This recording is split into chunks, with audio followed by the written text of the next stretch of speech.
text message came in at 11:47 on a Tuesday night, which should have been my first clue that something ugly was coming. It was from my mother.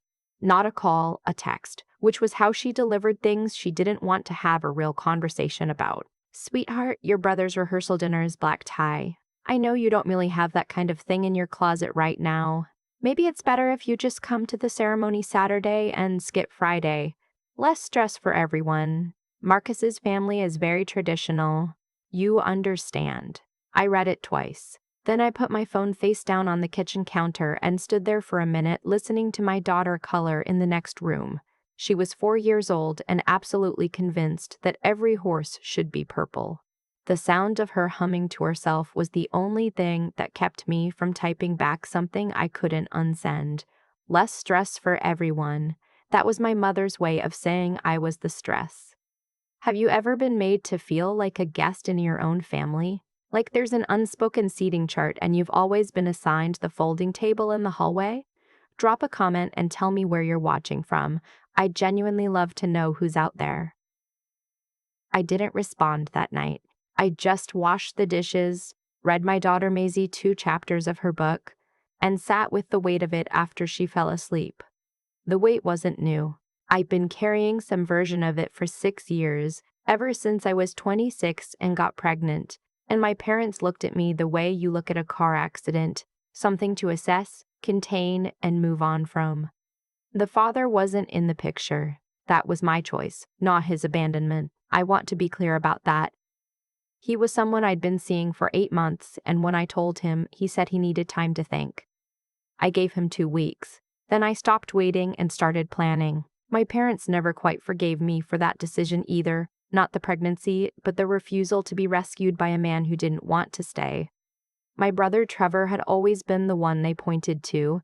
Good school, good career, good at performing the version of himself our parents needed him to be. Now he was marrying into money. Marcus Webb, whose family owned 3 regional hospital networks across the Southeast. Very established, very image-conscious.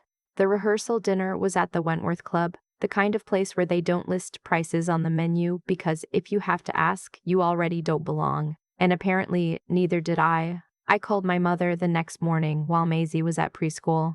I kept my voice even, the way I'd trained myself to over years of conversations that could go sideways fast. "Mom, the text last night. Oh, honey, I just thought it would be easier. You're asking me not to come to my brother's rehearsal dinner." A pause. The kind she used when she was recalibrating. "I'm not asking you not to come. I'm just saying it's a formal event, and the Webbs are very particular, and you being there as a single mother, I just don't want it to be a whole thing." "A whole thing," I repeated. "You know what I mean. You've been working so hard at that little nonprofit job. We're so proud of you. But Marcus's family is going to be there, and his mother especially. She notices things. I just don't want you to feel out of place." She meant she didn't want to have to explain me. The daughter who made a choice they couldn't frame at a dinner party. "I understand perfectly," I said, and I hung up. I sat in my car in the preschool parking lot for about 3 minutes, not crying. I'd stopped crying about this particular thing sometime around Maisie's 2nd birthday, when I realized the grief wasn't going to change anything and I needed that energy for something else. I opened my laptop. Here's the thing about working for a little nonprofit. The actual title on my business card, the one I rarely handed out because most of my work happened in rooms where business cards were unnecessary, was Senior Director of Policy and Legal Affairs at the Hartley Foundation. We weren't a small operation. We were a $200 million private foundation with federal grant oversight responsibilities, and I personally managed the legal compliance for 43 state-funded housing and workforce development programs across 11 states. I had a JD from Georgetown that I'd finished in 3 years while nursing an infant and working 20 hours a week. I had relationships with housing commissioners, state attorneys general, and 2 members of the Senate Subcommittee on Infrastructure. My family knew none of this. Not because I'd hidden it exactly, more because they'd never asked. Every time I came to a family dinner, my dad would say something like, "Still doing the charity work?" And I'd say something like that, and nobody ever pushed further, because they already had their story about me and they liked it. It was comfortable, being the cautionary tale. It kept the family hierarchy intact. One of the people I worked with most closely was a woman named Senator Patricia Holloway. She chaired the subcommittee that oversaw the federal community reinvestment grants our foundation administered. We'd been working together for 3 years. She was sharp, wickedly funny, and had a granddaughter exactly Maisie's age. We were not friends in the casual sense. We were something more specific than that. Trusted colleagues who had gone through difficult negotiations together and come out the other side with a lot of mutual respect. I found her contact in my phone. I typed, "Patricia, change of venue for our Friday pre-session briefing. I'd like to move it to the Wentworth Club. 7 p.m. I'll handle the reservation. Would that work?" Her reply came in 4 minutes. "Perfect. Gerald's been wanting to try their wine list anyway. See you Friday." I closed the laptop, picked up a coffee I hadn't touched, looked out the windshield at a woman pushing a stroller across the parking lot, both of them squinting into the morning sun. Then I called the Wentworth Club and booked their primary table, the round one in the center of the main floor, the one you had to walk past to reach the private dining rooms. The rest of the week passed in the quiet way hard weeks sometimes do. I took Maisie to the park. I filed a compliance brief. I made her favorite dinner twice. I did not think about Friday more than I had to. My sister-in-law to be, Joanna, texted me Thursday afternoon. She was perfectly pleasant, and I'd never had a problem with her personally. The text said, "Hey, Mom mentioned you might not make the rehearsal dinner. Just wanted you to know either way, we love you and Saturday is the important one." Followed by 3 hearts. Either way. Like my absence was already the plan that had been communicated and agreed upon. I texted back, "Wouldn't miss it. See you Friday," and left it there. Friday morning, I took Maisie to my neighbor Sandra's place. She and her daughter had a standing Friday movie night, and Maisie had been asking about it all week. I came home, showered, and opened the garment bag that had been hanging in the back of my closet since a gala 8 months ago. The dress was midnight blue, not black, midnight blue, which in certain lighting looked like the ocean at 10 p.m. and in other lighting looked like authority. I bought it for a federal housing symposium in D.C. where I'd been a keynote speaker. It had cost more than my first month's rent out of law school, and I did not apologize for it. I did my own hair. Pulled it back simply. 1 pair of earrings, small and clean. When I looked in the mirror, I didn't feel nervous. I felt the specific calm of someone who has done the math and knows how it comes out. The valet at the Wentworth took my car without a flicker of recognition or judgment. The maitre d' said, "Good evening, Miss Purvis Calloway," and walked me to the center table without me having to identify myself. Senator Holloway and her husband Gerald were already there. Gerald indeed studying the wine list with great seriousness. "You look like someone who just made a decision," Patricia said when I sat down. "I made it on Tuesday," I said. "Tonight's just the implementation." She laughed. "We ordered. We talked about the upcoming reauthorization of the Community Reinvestment Block Grant Program and what the Senate markup might look like. Gerald contributed opinions about Burgundy. It was, genuinely, a pleasant evening. At 7:22, I saw them come in. My mother first, in a silver wrap dress, her eyes doing that quick social scan she always did in rooms she wanted to be seen in. Then my dad, looking proud in a rented tuxedo. I could tell by the way the sleeves weren't quite right. Then Trevor, who looked happy and nervous the way grooms do the night before. Then Joanna in ivory. And then the Webb family, Marcus's parents and his older sister. The whole group of them filing in like a procession. To get to the private dining room they'd reserved, they had to walk through the main floor. They had to walk directly past my table. I didn't stand. I didn't arrange my expend in anything dramatic. I just looked up at the right moment, the way you do when you sense movement nearby. My mother saw me first. Her face went through something I can only describe as a software crash, the spinning wheel of disbelief before the system catches up. She stopped walking. The people behind her had to adjust. "Megan." Her voice came out almost no sound at all.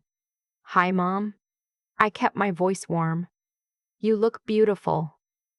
My dad stepped up beside her. His eyes moved from me to Patricia, because Patricia Holloway was not someone in certain circles you failed to recognize. and then back to me, with the specific expression of a man whose categories have just stopped working. Senator Holloway stood up. She didn't have to. She chose to. "You must be Megan's family," she said, extending her hand to my father. "Patricia Holloway. Your daughter and I have been working together for going on 4 years now. She's one of the most rigorous legal minds I've encountered in federal policy. You must be very proud." My father shook her hand. His mouth opened, closed. Marcus's mother, Linda Webb, had stopped beside my dad. She was a tall woman with the kind of posture that comes from decades of caring what rooms thought of her. Her eyes went to Patricia Holloway, to me, to the table setting, doing the math faster than my parents could. "Senator Holloway," she said, "of course, Linda Webb. Linda, of course, your foundation did wonderful work on the Charlotte Housing Initiative. Megan actually drafted the compliance framework for that project." Patricia said it easily, like it was small talk, like it wasn't a hand grenade in a silver wrapper. Linda Webb turned to look at me with an expression that had completely rearranged itself from whatever it had been 30 seconds ago. Trevor was standing a few feet back, watching all of this. He looked at me with something complicated, not quite guilt, not quite surprise, something in between that I didn't have a name for yet. My mother found her voice again. "Megan, what are you?" "We didn't know you'd be here. I'm having a working dinner," I said simply. "Patricia and I have a briefing tomorrow morning, and this worked for both of us." I paused. "I was actually going to see you all in a few hours anyway. I wouldn't have missed Trevor's rehearsal dinner." The words landed the way I intended them to. "I was coming regardless. Your text changed nothing." My dad cleared his throat. "Megan, the foundation work, you never really mentioned, you never really asked, Dad." He looked at me. I looked back. I wasn't angry. That's the thing I want to make clear, because I know how this kind of story is supposed to go. The triumph is supposed to feel hot, supposed to feel like fire. But what I felt was closer to something being released. A breath I'd been holding for 6 years, just quietly let go. Marcus's father, Richard Webb, stepped forward then. He was a measured man, the kind who built 3 hospital networks by being the steadiest person in every room. He looked at me with a kind of appraising directness. "Hartley Foundation," he said. "Your team administered the grant oversight for the Carolinas Rural Health Initiative last year. We did. That framework saved us 18 months of federal review." He said it like he was noting a fact, not giving a compliment. "We've been trying to identify who drafted the original compliance model. It was elegant work." "Thank you," I said. "I had a good team." My mother made a small sound. I didn't look at her. Linda Webb had recalibrated entirely by this point. She touched Joanna's arm and said quietly, "You didn't mention your new sister-in-law worked in federal policy." Joanna looked startled. I didn't know the details, honestly. Because nobody did. Because I'd spent 6 years being the background character in their story of our family, and background characters don't get details, they get assumptions. Trevor came forward then, past everyone else. My big brother, who I had loved fiercely and who had let our parents narrate a version of me that was easier for all of them. He stopped in front of me and I waited. "Meg," he said, "I'm sorry you got that text from Mom. I know. I didn't ask her to send it. I know that too." He looked at me for a second. "The framework for Charlotte, that was you?" "A lot of late nights, yeah." He exhaled. "Okay." He nodded slowly, like he was resetting something. "I want you at the rehearsal dinner, at the real table. Not, I want you there, okay?" "I'll be there," I said. I was always going to be there. Behind him, my mother had composed herself into the version she wore in public. Gracious, smooth, slightly performative. "Of course she'll be there," she said brightly, as if the text had never happened, as if she'd been the one to plan it this way. "Megan, you should have told us. We could have introduced you to the Webbs properly." I let that sit for a moment. The revisionism was so fast, so automatic, that I almost admired the efficiency of it. "You had my number," I said gently but clearly, and then I turned back to Patricia and Gerald. "I'm sorry to keep you. Gerald, did you settle on a wine?" Gerald had enthusiastically, and the Webb parents ended up staying and talking for another 12 minutes before the maitre d' came to guide everyone to their respective tables. When they finally moved on, I watched them file past, my mother's composure slightly too careful, my father quieter than he'd been when they walked in. The rest of the dinner was easy. Maisie called from Sandra's to tell me the Purple Horse movie had been the best movie of her entire life. Patricia ordered the duck and declared it worth the trip. Gerald told a long story about a Senate hearing in 1987 that I only followed about 60% of, but it made Patricia laugh, and that was clearly the point. At 9:30, I drove home through quiet streets. I didn't check my phone, didn't pulled into my driveway. There were messages, my mom, 3 of them, escalating from, "That was wonderful, wasn't it?" to, "I hope you know everything I do is because I love you," to, "We should talk this week. I feel like there are some things left unsaid." My dad had sent a single text, "Proud of you, Megan. I mean it." I read that one twice and then set the phone down on the passenger seat and sat with it for a minute. It wasn't enough. I want to be honest about that because I think there's a version of this story where that text fixes everything, where the father's 3 words settle the account and we all go back to the table. And that's a beautiful story. It's just not mine. What I felt sitting in my driveway was something quieter and more permanent. Not forgiveness in the sense of the debt being cleared, but something closer to indifference, the kind that only comes when you've stopped needing something from someone, when you've genuinely finally built a life that doesn't require their approval as a load-bearing wall. The rehearsal dinner was fine. Better than fine, actually. The Webbs were warm once the framing had shifted, and Trevor and Joanna were genuinely happy in a way that made the whole room easier to be in. My mother behaved herself. My dad sat next to me at one point and asked, haltingly and in the way of men who don't practice vulnerability, how long I'd been at the foundation and whether I liked it. I answered honestly. He listened. It wasn't a repair. It was more like a beginning of one, which is different. After the wedding on Saturday, as people were moving toward the reception, Linda Webb pulled me aside for a moment near the garden doors. She said she'd been speaking to her contact on the Federal Health Equity Task Force. She said there was a gap in the legal compliance infrastructure for rural hospital network grants, and would I be open to a conversation? I said I'd have my office reach out on Monday. She nodded, businesslike, moved on. I went back inside, found Maisie in a flower girl dress that she had already partially dismantled, one ribbon gone, shoes somewhere unknown, clutching her basket like a weapon. She looked at me with the specific delight of a child who has been on her best behavior for 4 hours and is now completely done. "Mama," she said, "can we go home and watch the horse movie?" "Yes," I said, "we absolutely can." I picked her up and she tucked her head against my shoulder, still holding the basket, and I walked out into the afternoon with my daughter and my shoes in my other hand, and I didn't look back at any particular person or moment. You don't always need a confrontation. Sometimes the most powerful thing you can do is simply let people see you clearly, without apology and without performance, and let them reckon with the distance between who they assumed you were and who you actually are. The gap does all the work. I've thought a lot about that Tuesday night. The moment I put my phone face down on the counter and just stood there listening to Maisie hum in the other room. That's the part nobody talks about in these kinds of stories. The part before you do anything. The part where you're just standing in your kitchen, holding the weight of a text message that took your mother 30 seconds to type and has taken you 6 years to earn the right to answer correctly. There's no triumph in that moment. There's just a choice about what kind of person you're going to be when you walk out the other side of it. I didn't go to the Wentworth that Friday to hurt anyone. I want to be honest about that because I think my own motives matter in how I understand what happened. I went because I had a working dinner to finish, and because I was done making myself small to fit inside someone else's story about who I was. Those 2 things were true at the same time, and I've stopped apologizing for the second one.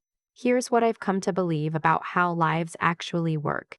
The things we do in private compound, they accumulate. Every late night I spent finishing a compliance brief when Maisie was asleep, every chapter of law school I read on a lunch break, every time I chose the harder and more correct thing when nobody was watching.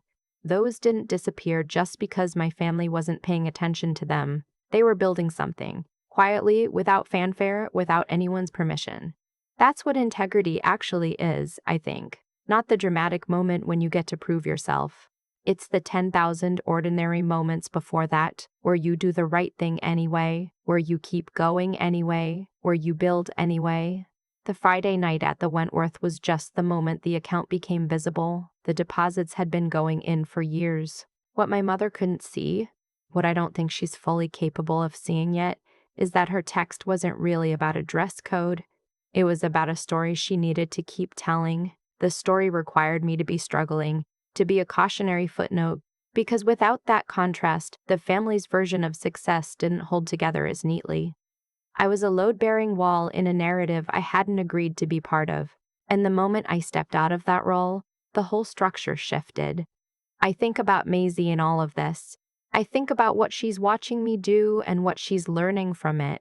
Not from any lecture I give her, but from the way she sees me move through the world. She watched me get dressed that Friday in a gown I wasn't ashamed of. She watched me pick her up at the end of the night without explaining myself to anyone. She's learning something from that, about what it looks like to have enough respect for yourself that you don't need someone else's revision of your life to function. That's the only inheritance I'm sure about leaving her. Not the house, not the college fund, not the title on a business card. Just the example of a woman who knew who she was, even when the people who were supposed to know her best had stopped trying to find out. I don't know what my family does with Friday night long term. My dad's 3-word text lives in my phone and I still don't entirely know what to do with it, but I know what I did with the 6 years before it, and I know what I'm going to do with the years after. That's enough. That has always been enough.